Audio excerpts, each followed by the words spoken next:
முதலில் என்னுடைய நன்றியை தெரிவித்துக் கொள்கிறேன். ஏனெனில் எத்தனையோ முறை சமீப காலங்களில் இந்த விமான நிலையத்துக்கு வருவேன். டெல்லியோ மதுரையோ கோயம்புத்தூரோ சென்று திரும்பி நான் வீட்டுக்கு செல்லும் போது ஒரு 5-6 மாவட்ட செயலாளர்கள் மட்டும் வருவார்கள். பொதுவாக செய்தியாளர்கள் இங்கே வருவதில்லை. நான் அதை தவறாக சொல்லவில்லை. அவர்களுக்கு பல பணிகள் இருக்கும், இதைவிட முக்கியமான பல நிகழ்ச்சிகள் இருக்கும். அதையெல்லாம் அவர்கள் போய் அந்த செய்திகளை சேகரிக்க சொல்லுகிற காரணத்தினால் அவர்கள் வரவில்லை என்று நான் நினைத்துக் கொள்வேன். அவ்வளவுதான்.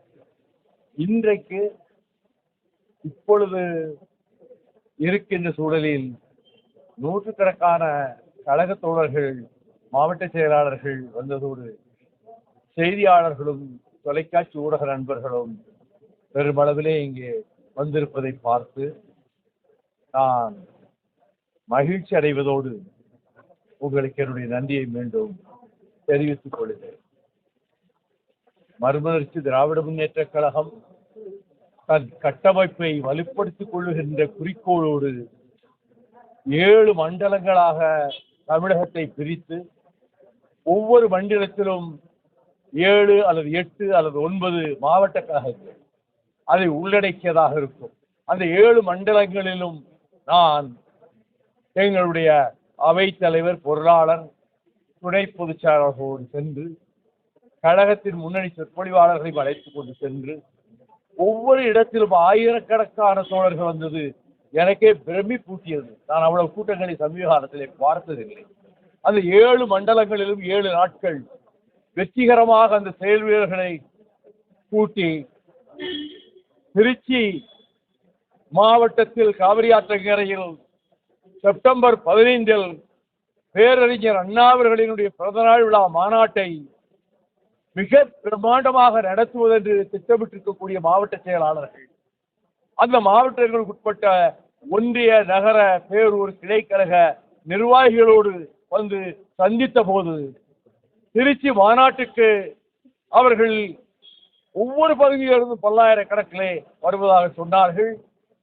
சுவர் எழுத்து என்பதை 1993 அக்டோபருக்கு பிறகு 94 எழுச்சி பேரணியை ஏப்ரல் 16 நான் ஏற்பாடு செய்த போது மாலை 3 மணிக்கு தொடங்கிய அந்த கூட்டம் மறுநாள் காலை 6:45 மணி வரையிலும் இதுவரை தலைநகர் சென்னை அப்படி ஒரு பேரணி கூட்டத்தை சந்தித்ததில்லை, இனி சந்திக்க வாய்ப்பும் இல்லை.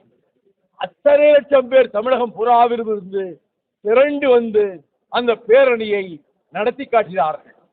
அதன் பிறகு துயரத்துக்கு மேல் துயரமாக அங்கே சென்னை மாவட்ட செயலாளர் மாவீரன் ஏழுமலை வெட்டி படுகொலை செய்யப்பட்டார். அப்பொழுது என்னோடு இடுகாடு சுடுகாடு வரை நடந்து வந்த தினகரன் KPK ஐயா அவர்கள் அதற்கு பிறகு ஒரு 5-6 மாதங்களுக்குள்ளாக அவர் மாமல்லபுரம் கடற்கரையிலே அவர் சென்றபோது இதய வெடித்து அங்கேயே விழுந்து மறைந்து போனார். நான் நாகர்கோவிலில் இருந்தேன், திருவனந்தபுரம் சென்று விமானத்தை பிடித்து வந்தேன். பேர் அரணாக எனக்கு இருந்த ஐயா KPK மறைந்த போதும், அதன் பிறகு தத்துவ கவிஞர் என் ஆர்வீர் அண்ணன் குடியரசு அவர்கள் துணை பொதுச் செயலாளராக இருந்தார்களே, அவர்கள் மறைந்த போதும் நான் மிகுந்த வேதனைகளுக்கு ஆளாக்கப்பட்டேன். 95ஆம் வருடம் ஜூலை 30-31 ஆகஸ்ட் 1 இந்த 3 நாட்கள் திருச்சியில் இடமலைப்பட்டி புதூரிலே மாநில முதல் மாநாட்டை நாங்கள் நடத்தினோம். அந்த மாநாட்டுக்கு ஹர்கிஷன் சிங் சுர்ஜேத் மார்க்சிஸ்ட் கட்சியினுடைய அகில இந்திய செயலாளர் அவரும், தமிழ்நாட்டு செயலாளர் சங்கரையா அவர்களும், மார்க்சிஸ்ட் முன்னணி தோழர்களும் அந்த பேரணியை பார்ப்பத வந்ததோடு மட்டுமல்லாமல் விடியற்காலை 3 மணிக்கு வந்து எங்கள் அந்த மாநாட்டிலே மேடையிலே பேசினார்கள். விடியற்காலை 6:30 மணி வரை அந்த ஊர்வலம் வந்த வண்ணம் இருந்தது. இது 95 நாங்கள் நடத்திய திருச்சி மாநில மாநாடு. அதற்கு பிறகு இப்பொழுது அதே போன்ற ஒரு எழுச்சியோடு இந்த மாநில மாநாட்டை நடத்திவிட வேண்டும் என்றுதான் இந்த 7 மண்டலங்களிலும் நான் உரையாற்றுகிற பொழுது அதனையே பிரதானமாக சொன்னேன். அவர்கள் அதற்கு திட்டமிட்டுக் கொண்டிருக்கிறார்கள்.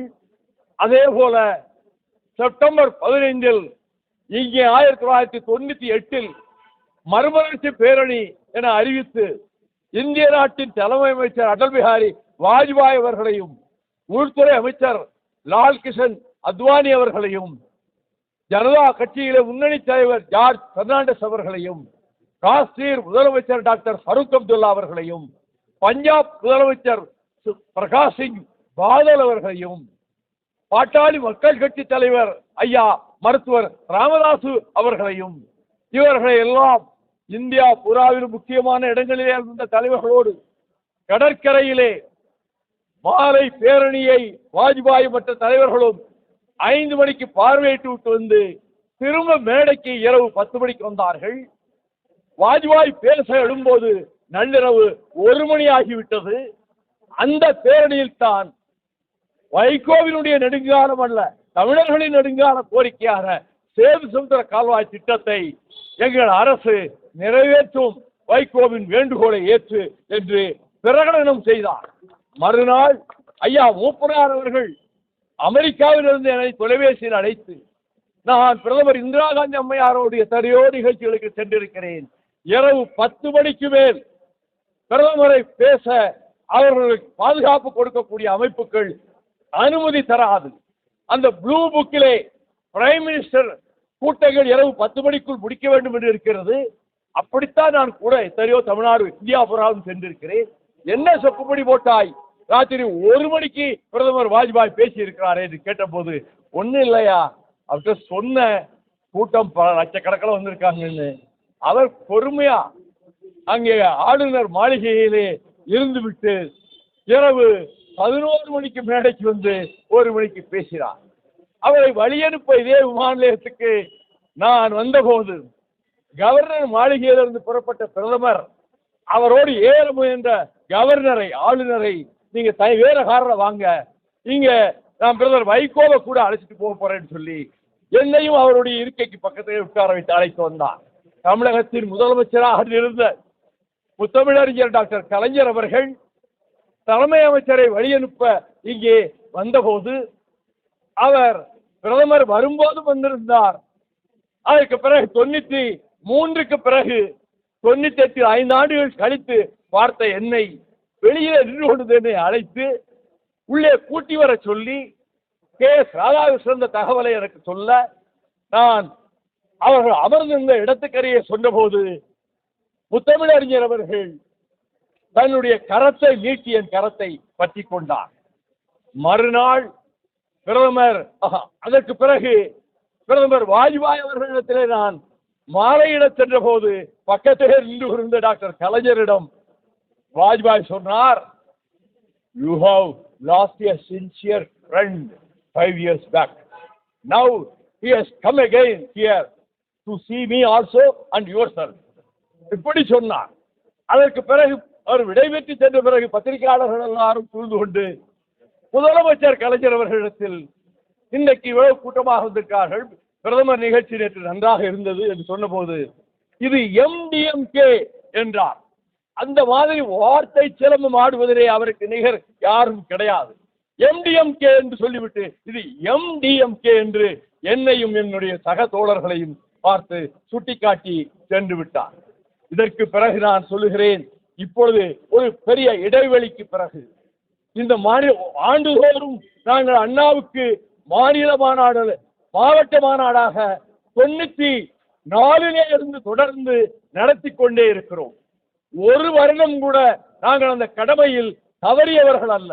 அதே கடமை உணர்வோடு தான் இப்பொழுது இந்த ஆண்டு மிகச்சிறப்பாக பேரறிஞர் அண்ணா அவர்களினுடைய மாநாட்டு பிறந்தநாள் விழா மாநாட்டை நடத்த வேண்டும்.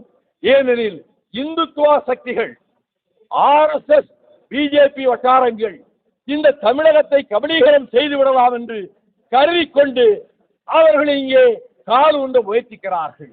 அது நடக்காது. இது பெரியாரின் பூமி, அண்ணாவின் மண், திராவிட இயக்க பூமி. இங்கே அவர்கள் கால் வைக்க முடியாது.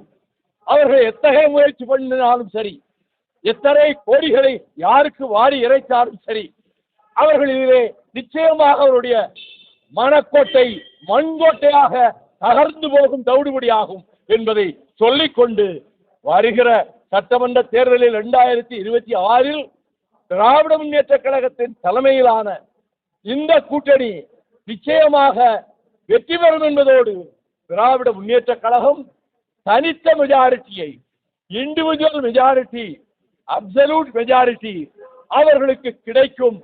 கூட்டணி கட்சிகளும் அந்த தேர்தல் களத்திலே வெற்றி பெறும் என்றாலும் கூட்டணி அரசு அமைய வாய்ப்பே இல்லை.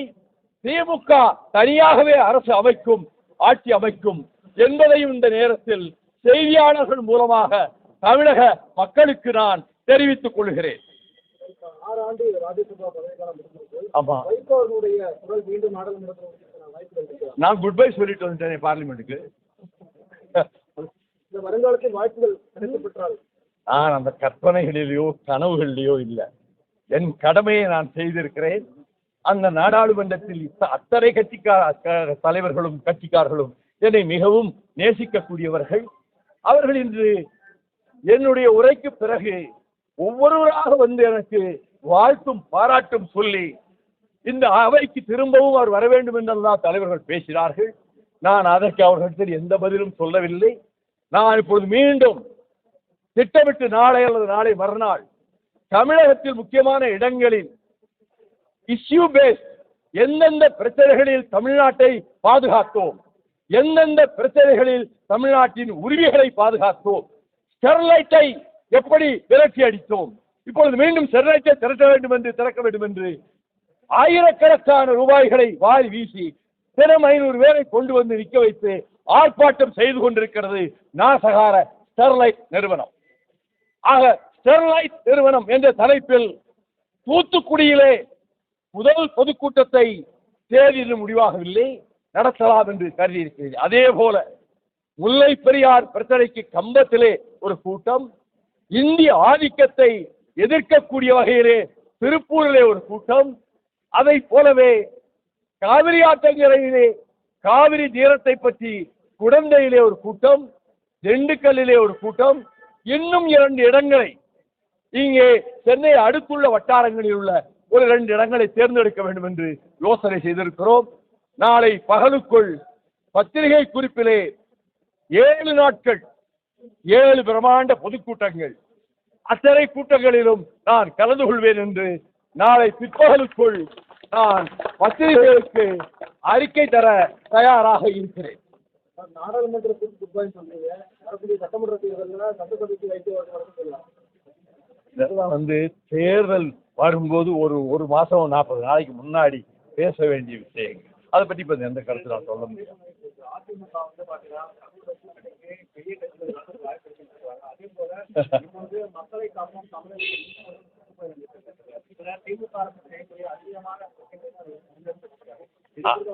அதைவிட பெரிய கூட்டம் நம்முடைய முதலமைச்சர் இப்பொழுது ஓய்வெடுத்துக் கொண்டிருக்கக்கூடிய ஆர்வீர் சகோதரர் மாண்புமிகு தளபதி ஸ்டாலின் செல்கிற இடங்களில் அதைவிட பெரிய கூட்டம் எல்லா இடங்களிலும் வருகிறது.